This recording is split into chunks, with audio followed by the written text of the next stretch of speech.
Hello traders, you are welcome back to the Forex Geek channel where we break down the best trading strategies and tools you can use to improve your market edge. So in this video, we are diving into a powerful yet underrated indicator, and that is the adaptive price zone indicator. Okay, we're going to be looking at the adaptive price zone indicator.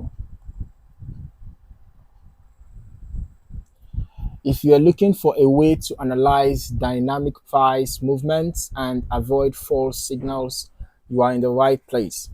Stick around because I'll be breaking down exactly how to use this tool and why it deserves a spot in your trading arsenal.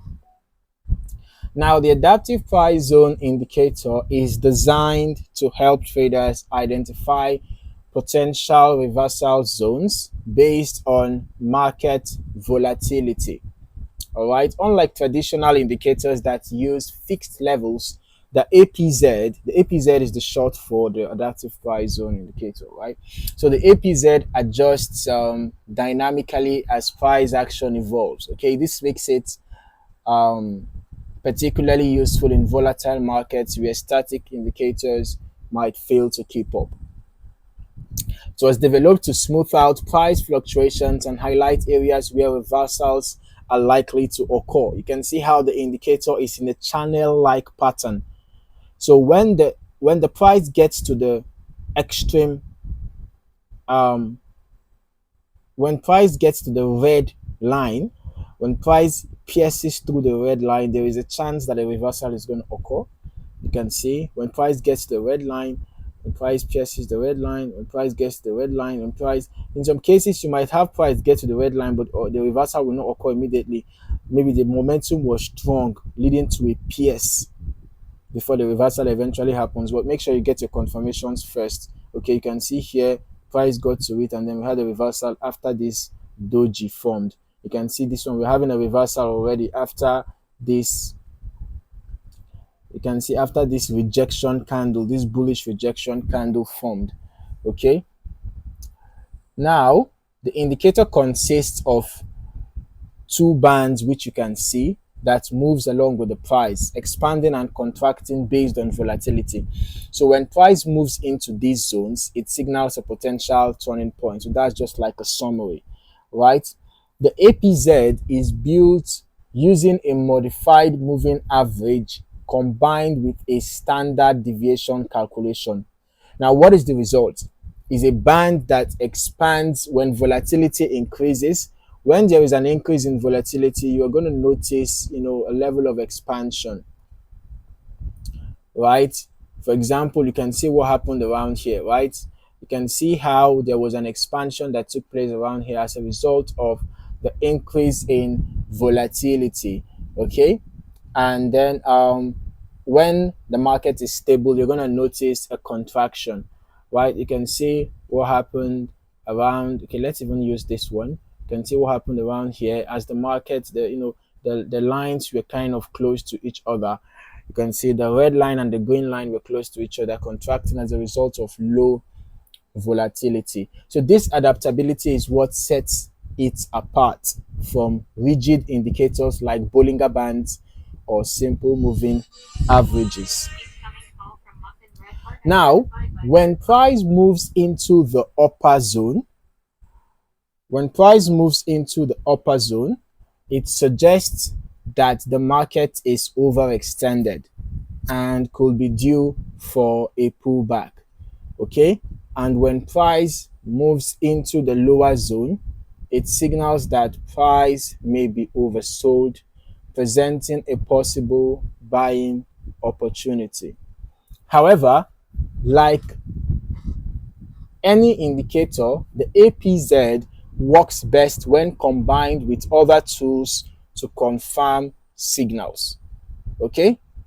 Meanwhile, to get the most out of the adaptive price zone indicator, you need to adjust its settings based on your trading style. Let's just quickly look at the settings for this indicator. in as much as you can use the default settings, but in case if your trading style demands that you adjust the end periods or the end band PCT, you can go ahead and adjust that. All right. But if you don't need a specific setting, then the default settings work just fine. Okay. Short-term traders may actually prefer lower period settings to capture quick fluctuations, while swing traders might opt for higher periods to filter out noise and focus on larger price moves. One effective strategy is to combine the APZ with momentum indicators like the RSI or the MACD.